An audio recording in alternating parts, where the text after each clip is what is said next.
Welcome everyone inside the room and online for our second lecture today. We have Nick Vlavianos today visiting us from the Design and Computation department and the MIT Architecture department. And I know him from the work that we've done at PTC. We went heavily into digitizing the physical world, and he has a great depth of knowledge in that space. And he does a lot of really interesting projects. So this is, my perspective of an introduction, because I'm sure you will introduce your work yourself. So I want to hand that over to you, and I'm very curious to learn what's the latest. So thank you so much. It is my great pleasure to be here today. And actually, so I'm a student, so I'm one of you, but I'm towards the end of the PhD. This summer, I'm defending my PhD. And today I'm going to show you a couple of projects on the kind of greater vision of an architectural metaverse. And this idea of the architectural metaverse did start at PTC like 3 years ago, and when Valentin was bringing like computation and computer vision and other fields together. And I came from like a hardcore architectural background, and then I connected the dots of existing work that I had been doing. So today I'm going to show you what I do in the PhD, which is basically fly drones, 3D scan, visualize in XR, and then test human subjects, how they feel in the physical versus in the virtual space. But at the beginning, it's more important to kind of define in terms of the digital twins, the different technologies we use, and what I think might be the next step. So I'm going to show you projects that they start from manual 3D scanning, and they go towards a new paradigm shift of autonomous systems that we can use to 3D scan architectural spaces or even urban scale. And mainly I use photogrammetry existing pipeline, which we have customized highly for the scale and the requirements of architectural research, but also we recently got familiar with NERF and all these advancements that very, very soon most of you guys will be familiar with. So in 2017, as a first-year PhD student, I had to lead the aerial operation of 3D scanning Machu Picchu in Peru. I was the first ever pilot that I flew above Machu Picchu, and you will see how difficult it was at the moment. The video should play. So this project is led by Professor Takehiko Nagakura and Architectural Representation Computation Group.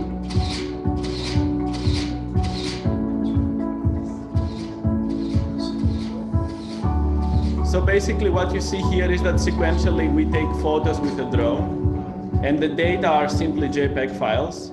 And we need to have a very good overlap at the moment to generate the point clouds. Again, it's 5 years ago, so technology was quite difficult on like data processing. So we couldn't basically use any kind of computation to handle the entire Machu Picchu. So other people from our team start working on how they can combine the models together. So my work was to digitize Machu Picchu, and then a lot of projects came after, and they were adding these layers of like how smaller portions of the project can come together and create different kind of research narratives. And then we embedded like YouTube videos or enable people to leave messages, or creating kind of like very basic at the moment. We're way more familiar nowadays with these tools. Like instructions or notes about the architecture and the spaces in Machu Picchu. And then later on, we started with more kind of like compact projects, like this is the MFA, and this can actually happen exactly the same day that MFA was closing for the pandemic. I was actually 3D scanning, and on the speaker, we got informed that the MFA is closing, and the curators gave us an additional 3 hours. So we see here the limitations of photogrammetry technology. And when I say the limitations, like all technologies have limitations, however, photogrammetry and digital twins are kind of like very unique to me, because we need to know what we're going to do with that. Are we going to do play for augmented reality applications? Is it going to be the backend for an area target that generates augmented reality? Is it going to be an immersive experience? So for instance, here we just see some rough models. It took me only 3 hours to digitize the whole Asian collection of MFA. And to me, it was even fascinating when I was showing these videos to curators that they were far from their workspace. And immersive experience is something that I have been working throughout my PhD research. And of course, going back to the photogrammetry, it starts from something very, very basic. Me taking photos on a ladder and use any kind of tools that locally the places have, like lights or tripods or whatever. And these very detailed point clouds of this Buddha were exceptionally difficult to be generated because of the scale.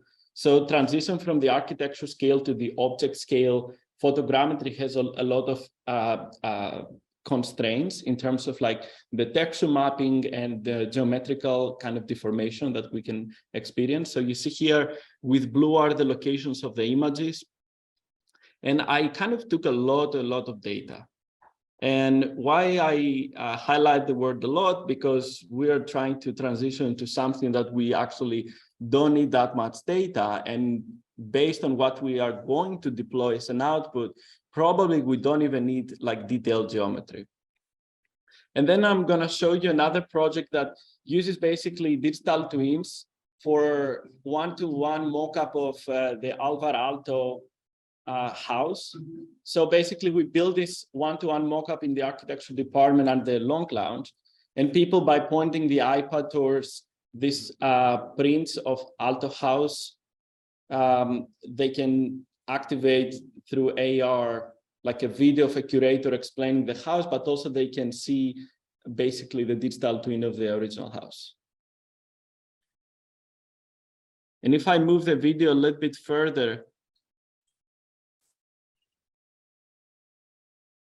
still we use these basic architectural tools. We use 3D models and we use architectural drawings. And always the architect is the person who can kind of translate different scales and imagine how your house or your new office building is going to look like, translating the knowledge that is just lines and shadows and different kind of visual elements into something that is space, right? And here we have the possibility of digital twins to basically give us the opportunity to walk through basic architectural plans and see the space inside. And so the first cluster of projects was an example of us, like experts in the School of Architecture, going to places and 3D scan the sites. So the next challenge was basically not far from today, was last April, when Professor Fotini Christia from the College of Computing sent me an email at 6 a.m. one day, and I was awake at the moment doing research. And she said, can we actually go to Afghanistan and 3D scan? So going was impossible. However, I was just bringing this idea of selecting people on site that they can start 3D scanning architectural sites without having any knowledge of photogrammetry technology or architecture or any kind of domain that is familiar, that they can become familiar with this pipeline. And we pick a TV channel, Mobi Group, because they already have equipment on the site. And the superheroes of the project are Murtaza, Kamal, Warakzai, Nasif, that we actually became friends throughout the projects. And of course, from our side, Professor Christian, Nasser Abad from our program, Yelena Petkovic, and other people that they have been engaging less or more on this project. And of course, we got tremendously supported by the Mellon Foundation with an award last year. So the first project is basically me struggling to explain to people that they understand digital production, what photogrammetry is. So you can't fly a drone and just take photos or just record a video, but you need to be strategic and you need to identify a strategy that it's basically you own the strategy. So 4 sessions only, 5 participants, 1 drone, 5,000 images, and we are in the middle of nowhere, which means if we crash the drone, the project is canceled. And if we take too many images, there's no way they can upload on Dropbox so that us at MIT, we can test whether the project goes well or not. So very highly calibrated strategic planning of the project. This is the absolutely first data collection, and they did quite well. And we have this 3D model that the texture mapping still has some issues at the moment. But then I started to identify like these holes in the valley or other problems that they were arising because of the uniqueness of the site. And then more detailed point clouds, and then more detailed geometry. And then I said, no, forget what I explained to you. Let's just start flying very high. We want the entire landscape, and then stupa is going to be like the piece of jewelry in the middle, but we still need to have the landscape. So I was explaining with this, actually, these are copies of the training session, different techniques and different methods, something that I would be doing if I was there. And this is one of the final outputs of stupa. And us at MIT, we created a very basic VR experience that we're still working on. So at Building 7, the side entrance of MIT, I was using the physical steps, me wearing the headset and recording what I see. So as I go up on the stairs, then I enter Building 7, the lobby, and then I move around stupa. After a while, I forgot that I was at MIT and I was feeling that I'm in Afghanistan. And because it's me, I was seeing the problems of the geometry, and I was seeing the problems of this experience. But when I tested to other people, they were extremely fascinated by the music and the kind of feeling of the geometry. Can we put the sound a little bit higher? Yeah. So then the next project in that line of work was Gawarsad Mausoleum in Herat. And here the difficulty was that the team had to be trained to fly indoors. And indoor 3D scanning is something that documentation is extremely poor. And let's consider that we're not scanning a place that we have full permissions. We have done all the paperwork with MIT, and we're completely sure we're going to have access for a couple of days. So I said to them, if you go there and the priest or the supervisor of the mosque allows you to fly for 5 minutes with a drone, I want these particular 50 images. That's me actually explaining what 50 images I need. And then brainstorming about different techniques on how we can document those cultural elements on the roof, because these are not just painted, but they also have like 3-dimensional details. And then the team starts sending me videos.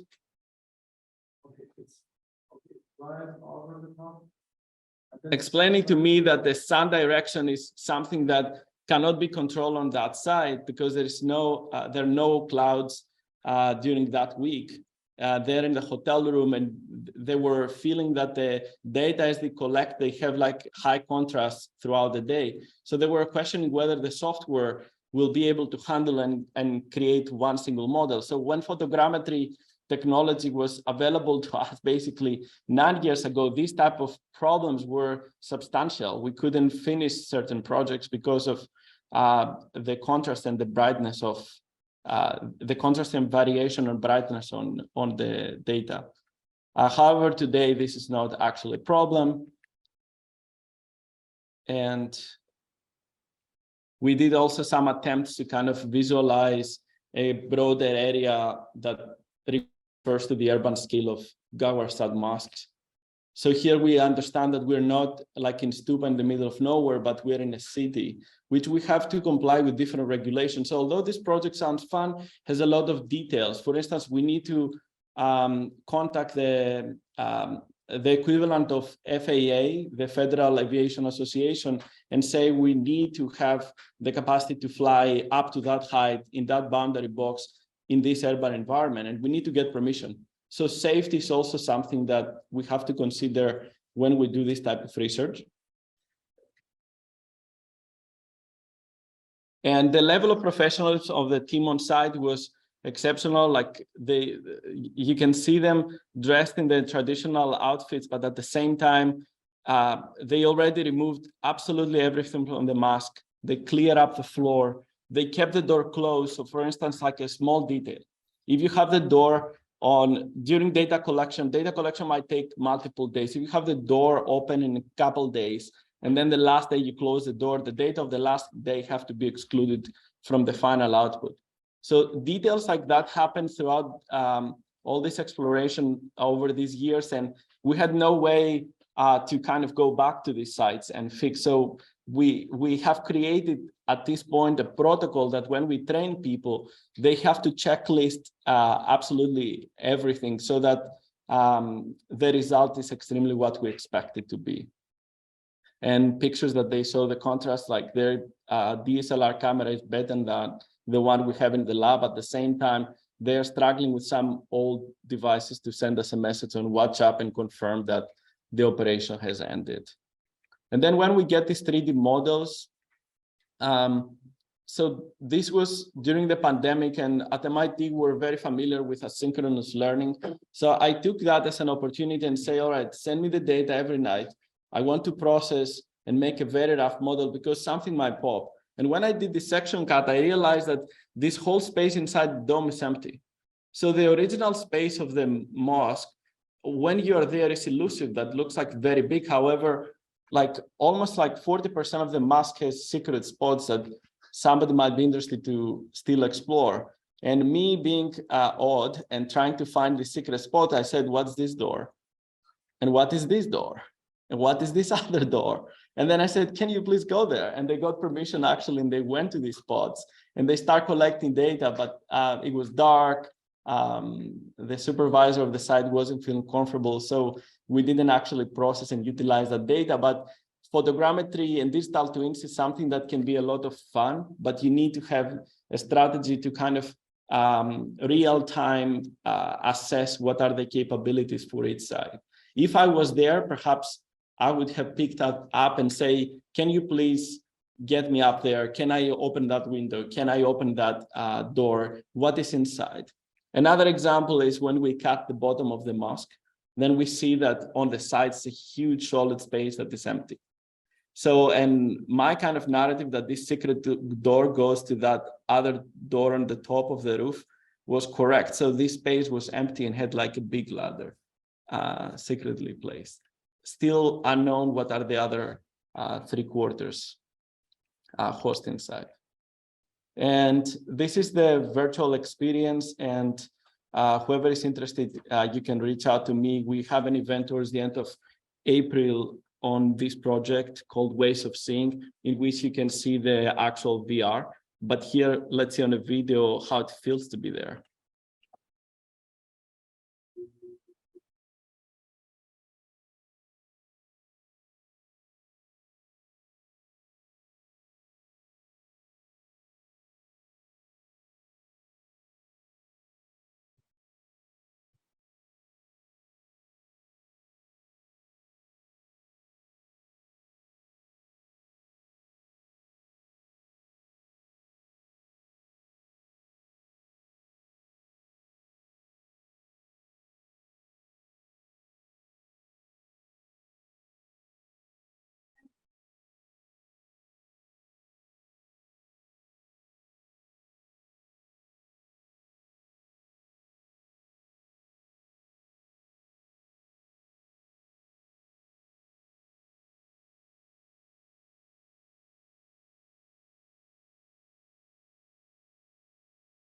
And Ways of Seeing have also like some ongoing other verticals that we're working on and future projects. So at the moment, we did a collaboration with the School of Architecture in Athens and with the mayor of Athens.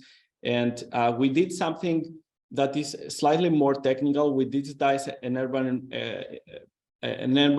space, an urban corridor basically in Athens, and we started working on projects that can host probably infrastructure in the future, like in the image top left corner, way more practical applications for digital twins. And of course, something that I can't talk yet, but it's going to be Ways of Seeing in the West Bank. And within the project in Athens, I was very recently at the Acropolis, and I said, let me test NERF. So neural radiance field, I think you have a speaker very soon who is going to talk extensively on this type of research. It's kind of the alternative of photogrammetry technology, and there are pros and cons. It's very new. So for instance, I see immediately some limitations that I want to share. So when you take pictures with an iPhone, you can mix up pictures with portrait and landscape orientation. If you change the zoom or the focal length, you can screw up the data. If you start collecting data, but there's no substantial overlap, again, it's extremely difficult to have a solid result. And of course, the other limitation is that Nerve Studio still requires photo alignment to happen on Metashape or Colmap. So still we use photogrammetry basically as a step one of the process. And however, the results are quite fascinating. So this is one of the results of the Nerve from the Acropolis with only, I think this one is 18 images. Okay, this video moved. I'm so sorry, but so you can see basically on the video how detailed is the model.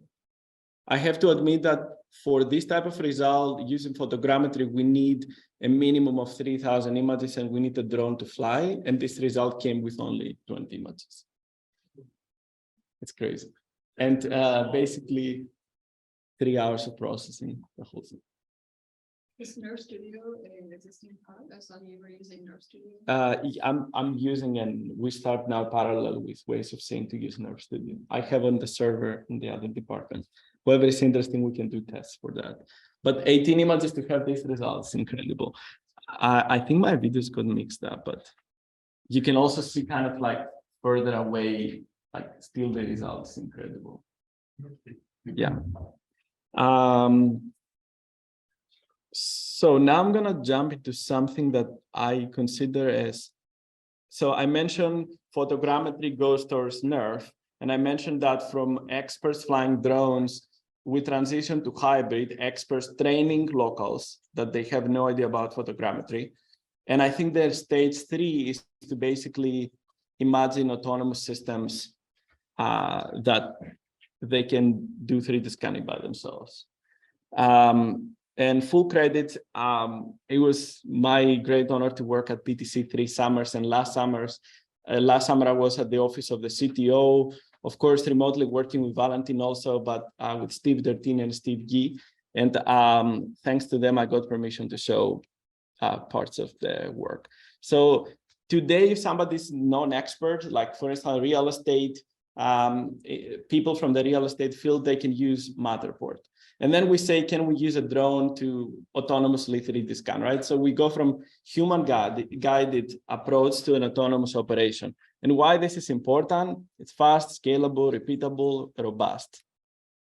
And we had to kind of build a project at PTC that it's believable, right? So we need to pick like a factory that is medium scale and say that, let's say every morning at 7 a.m., a drone responsible for one of these regions, let's say region 3, takes off from a specific point and then follows a pattern, and in 30 minutes collects 1,000 images and goes back to the base, and we get immediately the data. And processing 1,000 images on any of this photogrammetry software is extremely short. We talk about probably like an hour, the entire process. And we have all these regions, and we can do a bunch of things like remote inspection. We can use that as a base for augmented reality. We can assess if something has moved that shouldn't be moving. But then to me, the challenge was, can we actually fly inside the factory? So I was working basically at the top floor at PTC that there are machines. And I was applying the technique that I use for these cultural heritage sites. But of course, cultural heritage sites are amazing for photogrammetry. There are no reflective surfaces. There's no water. There's no glass. The sensors work pretty good because they see like stone and extremely like high contrast surfaces. However, this is like, as you can see, it's like a metallic surface that can be reflective in certain portions. And there are tiny pieces like cables that if I make a mistake on the operation, this can cause injury or substantial damage to equipment. So this operation has other type of constraints regarding safety and precision that I had to become familiar with. Or for this exploration, I was exploring the side lab. So how close can I go there? I'm basically a few centimeters from this vehicle. And this is a demo that I personally count myself one of my best scans after all these years of doing this research. And why this is cool is because we can still see the tiny details of the wiring. And if I go further, I can say bulletin 2198, and I'm not anywhere close to the machine. And PTC was happy, and so I was happy too. And then for this vehicle, I use this as an example because this is like an example of machinery that we can plug in different types of research. So friends from CCL are doing research on semantic segmentation.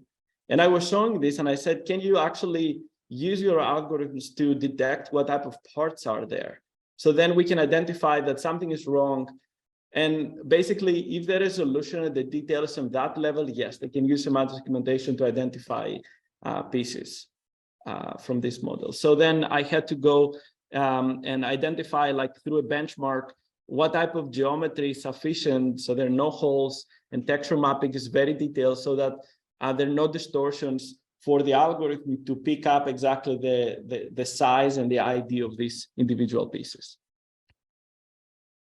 And so I promised that I'm going to talk about this autonomous operation. And of course, the autonomous operation is going to be something that will use computation and will take advantage of computation.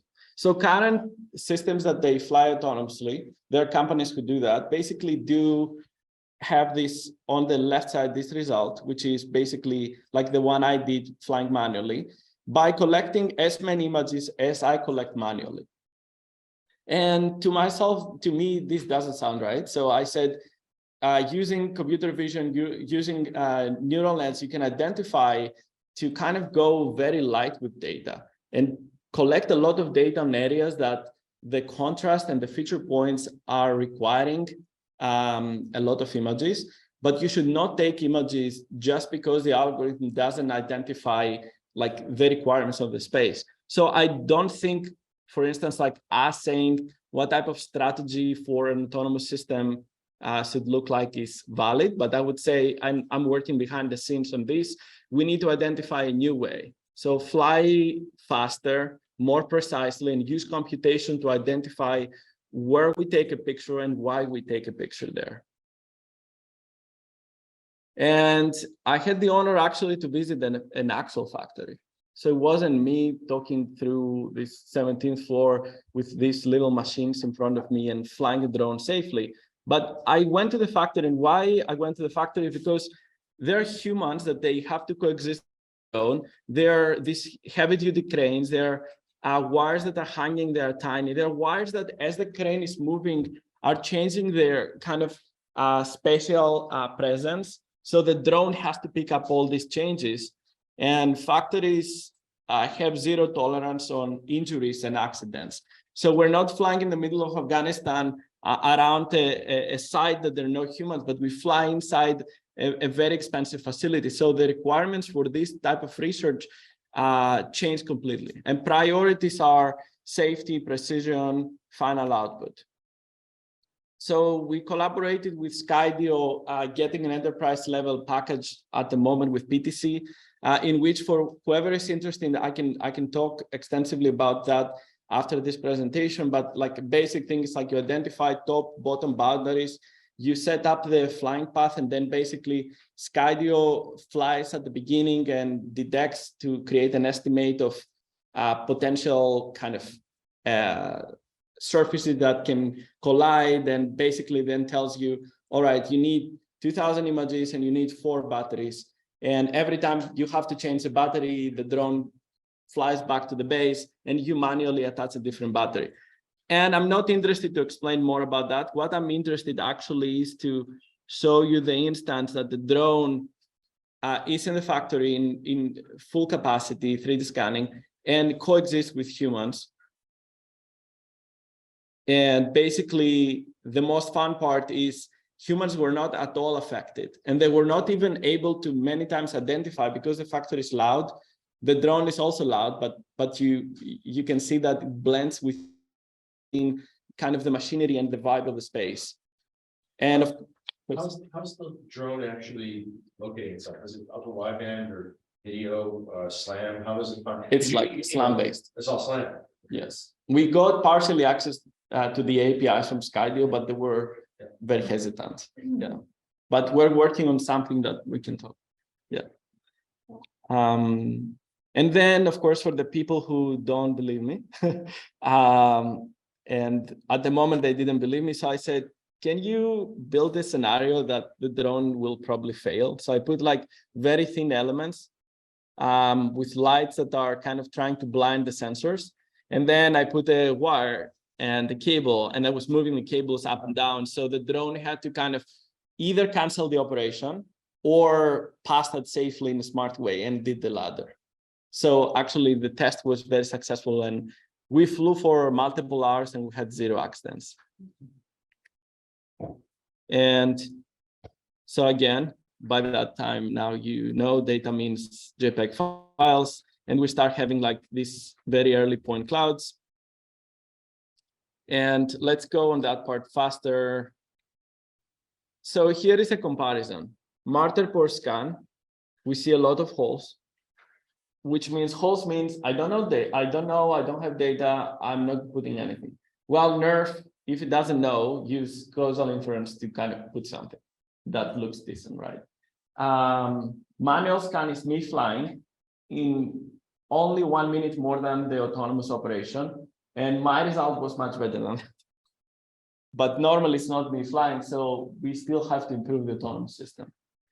And here is way more clear. So for instance, on Matterport, he brought on the texture mapping pieces from the roof, which means if we use that for augmented reality, can totally screen the algorithm, right?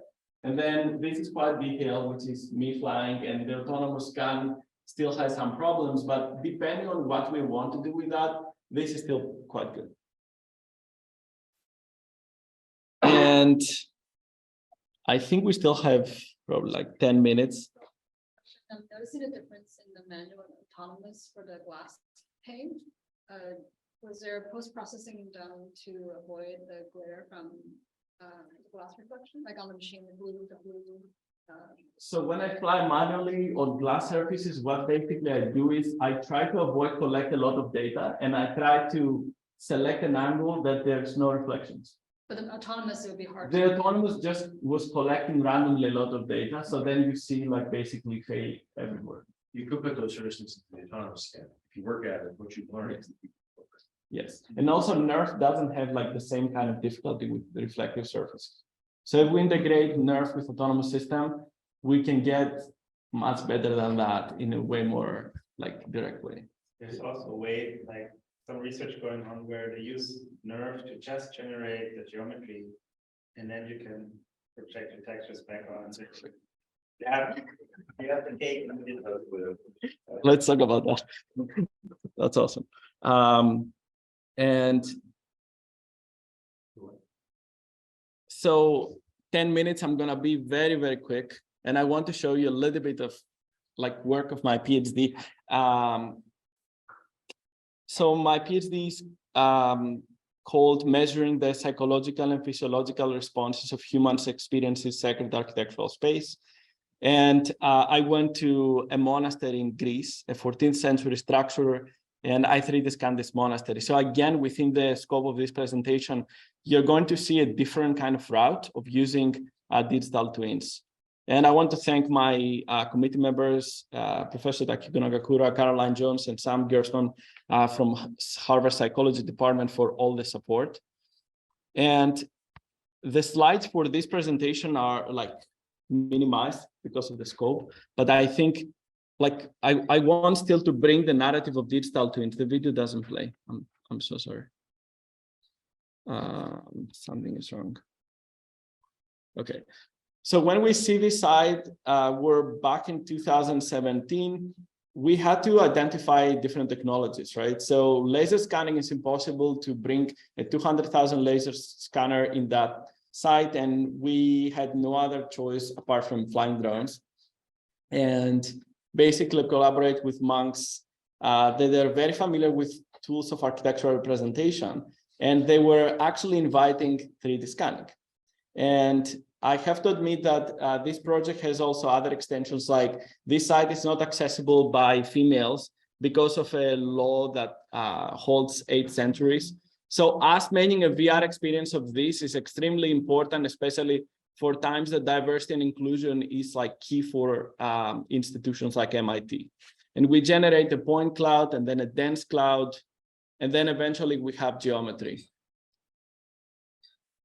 And so I collect data and I build these 3D models.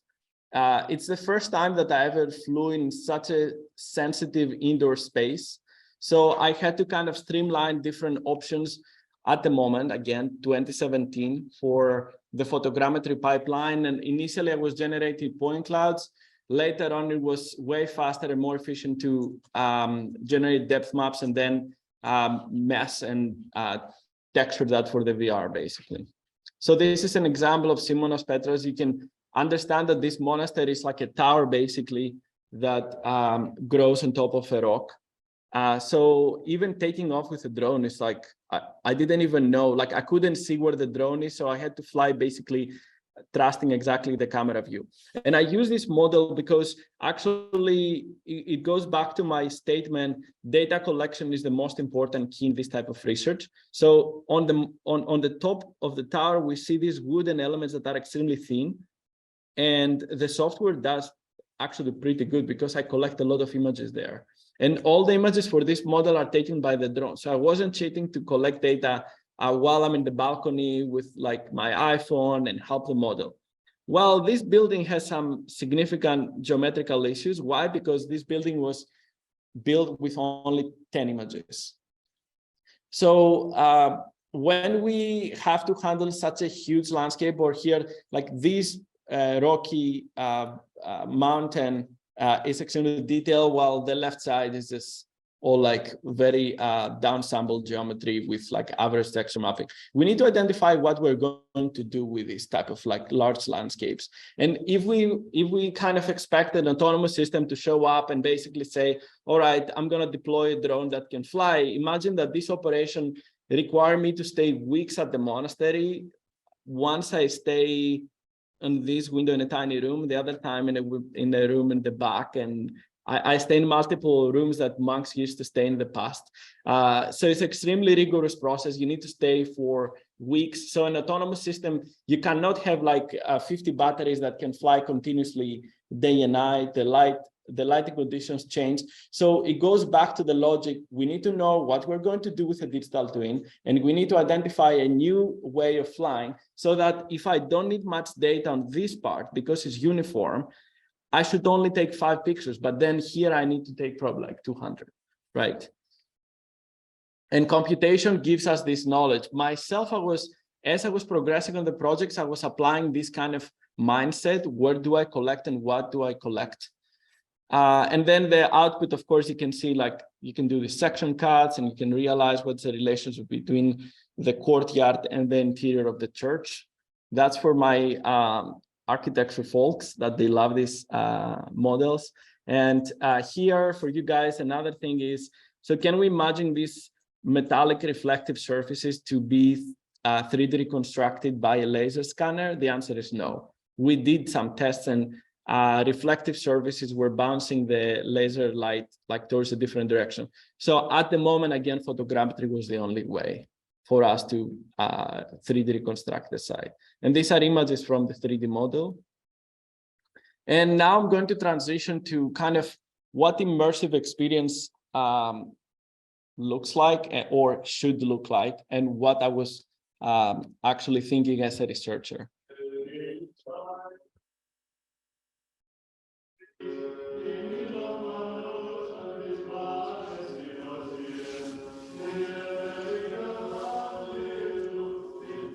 So the monks are chanting. It's actually a priest who visited from Boston, a Greek priest. So I was able to find through MIT libraries this YouTube video quite easily. And that's at the same monastery before they did the iconography, probably like 10, 15 years ago. And on the left side is my VR quite early on. And I was actually questioning myself. I said, my VR is boring. And why is it boring? Because it's just 3D geometry and somebody who can just walk around and see what. Within 30 seconds, people were removing glasses. So it was the same summer that I was at PTC, and Valentin, Ben, and the team were extremely inviting. We had COVID at the moment, and they were all sharing all their amazing research at the moment. And one of the projects that I was always being fascinated was the volumetric capture using Microsoft Kinect sensors. So then my kind of basic idea was, all right, so the video has people, light, sound, and motion. So can I imagine in my dead 3D models that are quite boring to kind of, in the future, bring the monks in the moment that an event is happening? Let's say, in an ideal scenario, we put on top of the dome these Kinect sensors and miraculously wire a high-end server somewhere nearby and use all these cables that is, I know, impossible. So that's why I'm being sarcastic. And basically 4 a.m. every night that the monks are going to the church, us in the VR headset being able to kind of watch the ceremony. And the answer is yes, maybe, but at the end was a no. So we couldn't install anything like that, but we can do it with a smartphone. And is it public? Okay. Because I know, but all right. So, and here I show you basically a video of Taylor, who is actually the first American woman who visits Simonos Petra monastery through VR. She sees initially the VR, and then she sees the version that PTC generously offered to me at the moment.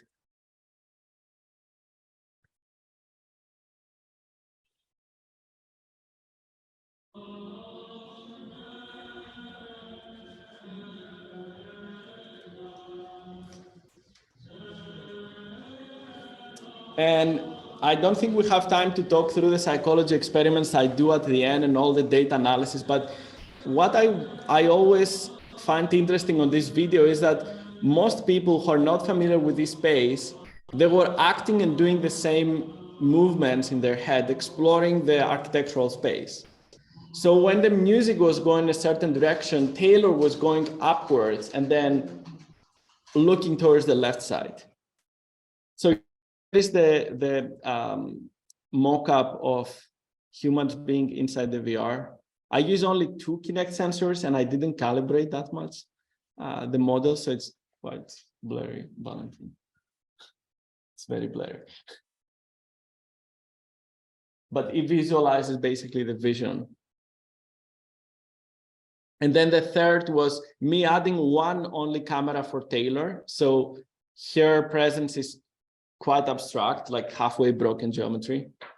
So somebody else can basically see me walking in a relative position with her inside the church. Again, this is a mock-up.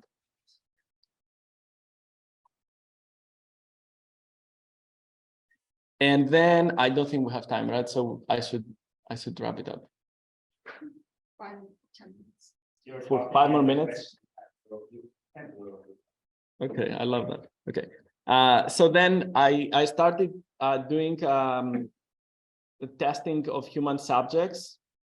And at the beginning was like pilot studies at MIT. So people were wearing the headset and I was testing them just being inside the church. What do they do? What do they see? How do they walk? And it was at the moment very rough and not so organized. And then at some point, I started working, this was a pilot study, I started working with Kuches to actually apply for IRBs.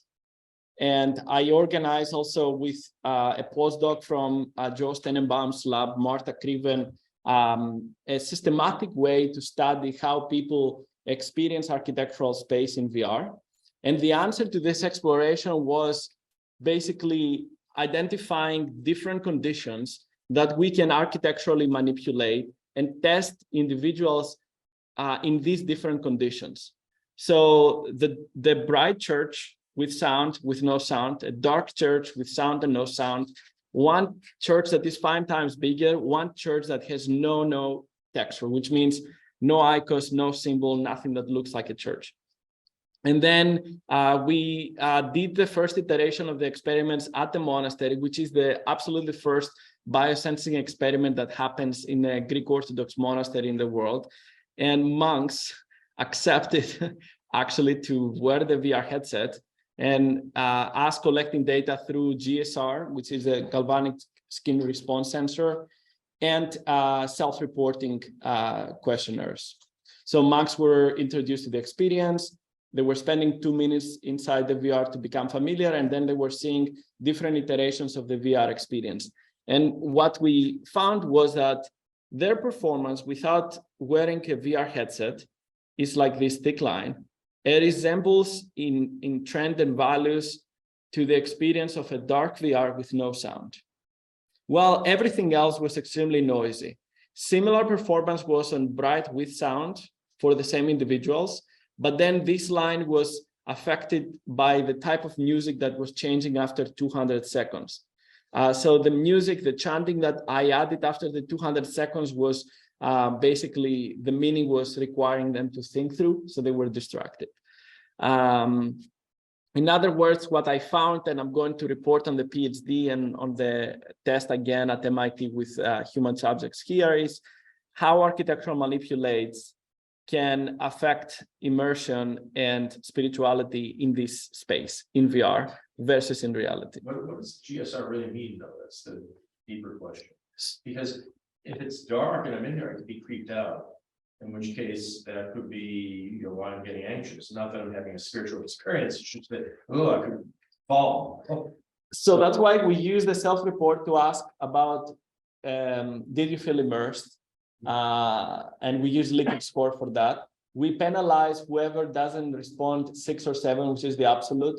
So the data noise are kind of canceled through a penalty function.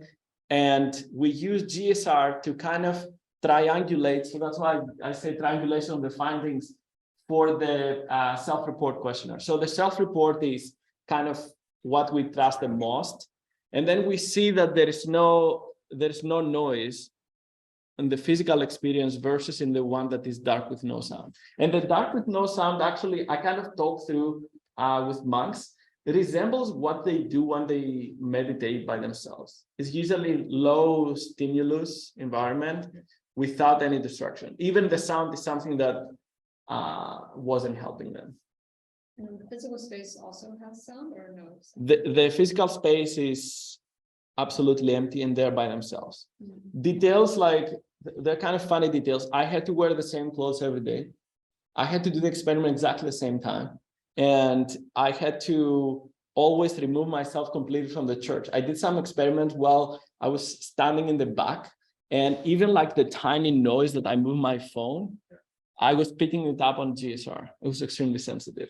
So then I had to say, you have 10 minutes, I'm gonna be out, and I was making noise on the door that I'm out. Because everything on these psychological experiments, every kind of detail can affect their performance. And I was trying also to provide like a random order on the VR, so they're not seeing constantly the bright first. They might start by the no texture. And what are these things on the top again? You said the ones at the bottom of the table, those are the top, though. These are the experience like the no texture, the enlarged, the dark with sound, the bright with sound, with no sound, that they were extremely distracted. Okay. And it was extremely clear both on the PQ, the presence questionnaire, and on the GSR data. The medium itself distracted them to some extent. For the ones at the bottom, you think had more presence. And they had like zero tolerance on something that's irritating. They were immediately expressing that on the GSR with the arousal. I think for today, I'm gonna stop on this slide, and I would like to thank you, and any questions are. Thank you.